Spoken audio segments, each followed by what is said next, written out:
আসসালামু আলাইকুম আম্মাজান, শ্বশুর আব্বা কি আছে? থাকলে তার কাছে একটু দেন তো। ওয়ালাইকুম আসসালাম জামাই, তোমার শ্বশুর তো বাজারে গেছে, জরুরি কিছু দরকার হলে আমাকে বলতে পারো। বিয়ের সময় 50 ইঞ্চি টিভি দেওয়ার কথা ছিল, আপনারা টিভি দেন নাই কেন?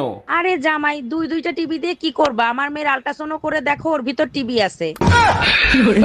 এই শুনছো, পাশের বাসার ভাবি না দই খেয়ে মারা গেছে। বলো কি? ওর স্বামী তো ঘরেই আছে, তাই না? হ্যাঁ, ঘরেই আছে। তুমি 2 মিনিট দাঁড়াও, আমি এক্ষুনি আসতেছি। মানে কি, ওর স্বামীর কাছে কি দরকার? আরে যাই জিজ্ঞেস করি দই আরো আছে কিনা। যাও নিয়ে আসো, তোমারই খাওয়াবো।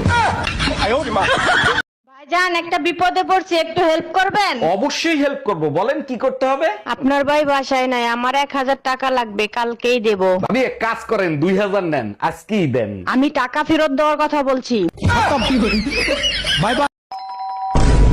এই তাড়াতাড়ি পালো, আমার বর এসে গেছে। তাড়াতাড়ি পালো, আমার বর এসে গেছে। 1 মিনিট, তোমার বর তো আমি, তুমি আমাকেই পালাতে বলছো কেন? আচ্ছা, তুই যদি আমারই বর হোস্টেলে পালাচ্ছিলি কেন, বাজে ছেলে একটা? বৌদি, তোমার জন্য একটা প্রশ্ন আছে, বলো তো। কি বল? ভাত আর লাগবে। ভাত আর লাগবে। এবার 3বার বলো পর পর। ভাত আর লাগবে, ভাত আর লাগবে। ঝুমা বৌদি, একটা কথা বলবো? তুমি আমার সাথে কোনো কথাই বলবে নি। ঠিক আছে, তোমার ভালোর জন্য বলবো ভেবেছিলাম, তাহলে বলবো না। এই শোনো, বলো।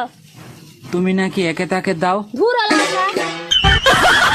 আরে ও দাদা, আপনার লুঙ্গির পেছনটা তো ছেঁড়া, জয় বাংলা দেখা যাচ্ছে, লুঙ্গিটা সামনের দিকে একটু ঘুরিয়ে পড়ুন। আচ্ছা দাদা, আপনাকে একটা কথা বলবো? হ্যাঁ বলেন। লুঙ্গির পেছন ছিঁড়া জয় বাংলা দেখা যাচ্ছে, সে তো আমি মারলাম। হ্যাঁ ঠিক আছে, এবার পেছন ছিঁড়া লুঙ্গি সামনের দিকে ঘুরিয়ে পড়লে তোমার সোনার বাংলা দেখা যাবে।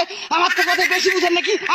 একই ছোট টাকা পয়সা সোনা দানা যা আছে বের কর, নইলে তোর বউরে মাইরিয়ে ফেলাবো। ভাই আমার কথা শোনেন। প্লিজ ভাই, আগে উনার কথাটা শোনেন, তারপরে আপনি যা খুশি তাই করেন। ভাই আপনি যা চান তাই দেবো, ওরে আপনি তাড়াতাড়ি ছেড়ে দেন। বউয়ের জন্য এত ভালোবাসা জীবনে কোনোদিন দেখি নাই। আরে কিসের ভালোবাসা, যে কোনো সময় বউ চলে আসতে পারে, ও তো পাশের বাড়ির ভাবি।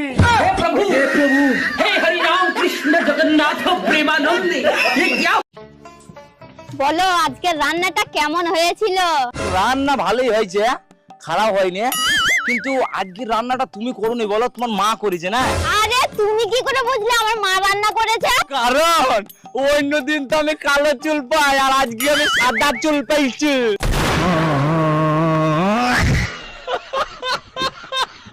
এই কি হয়েছে তোমার, মন খারাপ কেন? ছোট্ট একটা স্বপ্ন ছিল, পূর্ণ হইল না। কি এমন স্বপ্ন যে পূরণ হয় নাই, আমাকে বলো। 6-7টা বাচ্চা হবে, আচ্ছা যাও, তোমার স্বপ্ন আমি পূরণ করার চেষ্টা করব। কিন্তু তাদের মা আলাদা আলাদা হবে। তুই কুত্তা, একটা কুত্তা। আমি আর বাপের বাড়ি থাকবো না, তুমি আজকে এসে আমারে নিয়ে যাও, এখানে প্রচন্ড গরম। গ্রামের থেকে শহরে গরম আরো বেশি, তুমি এক কাজ করো, বেশি বেশি লেবুর শরবত খাও। সব শরবত খায় দেখছি, কোনো শরবতে কাজ হয় না, তুমি এসে আমারে নিয়ে যাও। বুঝতে পারছি, আমার মাথা না খাইলে তোমার কলিজা ঠান্ডা হবে না।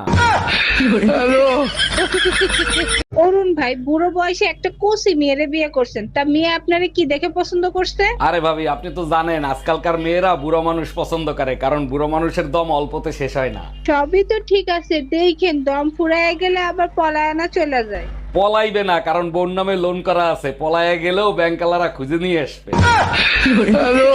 হ্যালো, কি করছিস রে? কি করব, এই তো বসে আছি। তুই ভালো আছিস? হ্যাঁ ভালো আছি, তুই কেমন আছিস? আমি ভালো আছি। কি করছিস কি? এই তো কি করব, আমিও বসে আছি।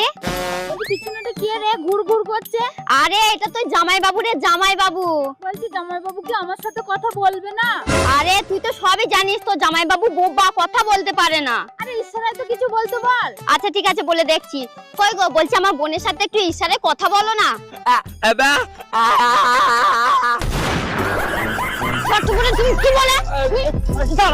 আচ্ছা শোনো না, নিজেকে নিজে কিভাবে কন্ট্রোল করে একটু শিখাই দিবা? দেখো, ছেলেরা নিজেকে কন্ট্রোল করতে পারে, মেয়েরা কখনো নিজেকে কন্ট্রোল করতে পারে না। এটা কি রকম কথা বললা? ছেলেরা পারবে আর মেয়েরা পারবে না? তুমি একবার বলে তো দেখো। পাশের বাড়ির ভাবির সাথে তুমি দুষ্টু কথা বলো, সেটা আমি সহ্য করতে পারি। আমি যদি ভাবির সাথে দুষ্টু কথা বলি, সেটা কি তুমি সহ্য করতে পারবা?